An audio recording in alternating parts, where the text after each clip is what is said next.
ថាសាសនាអាចារ្យប្រាំយ៉ាងមានជាសំអាងអើយបរិយាយទ្រង់ទ្រង់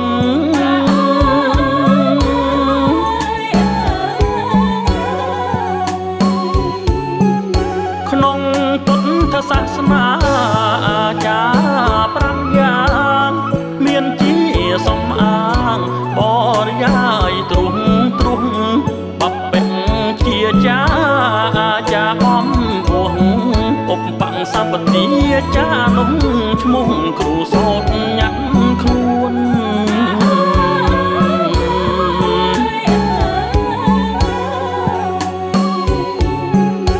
អត់ទេសាចាពន្យល់សាច់ក្តីដល់គុណប្រុសស្រីអំពីច្បាប់ក្បួន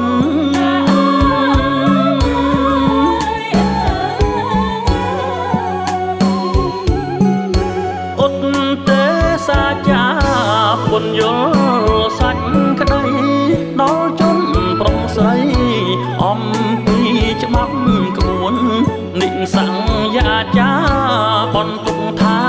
ធួនធំមីចាមួនយល់ធម៌ប្រាកដ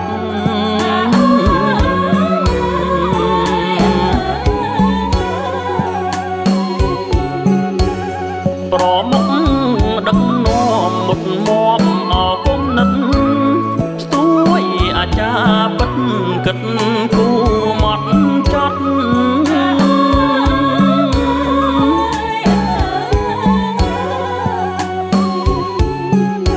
ប្រ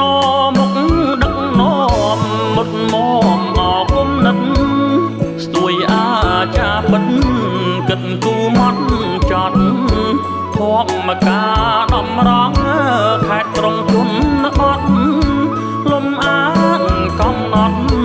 តពងសាវតា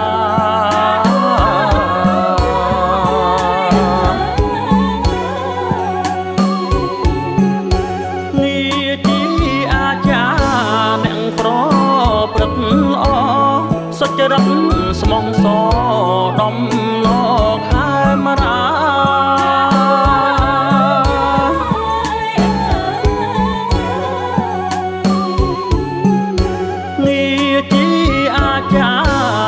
ប្រព្រឹត្តល្អសុចរិតស្មងសដំណខែមរារក្សាក្បួនច្បាប់ហើយចេះចាំខអាបុណ្យមង្គលការអប់រំសង្គមតទៅ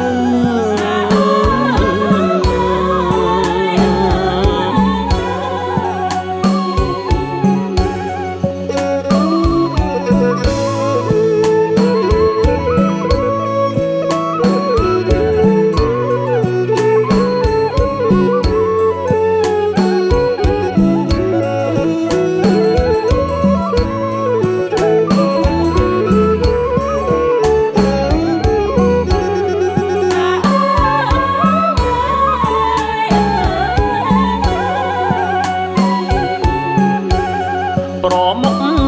ដឹកនាំមុតមមអគុណនិតស្ទួយអាចារ្យពិតគិតគូមកចត់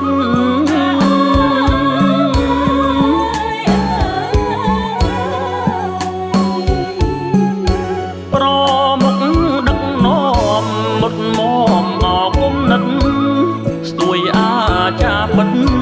គិតគូមកចត់ធម្មការដំរង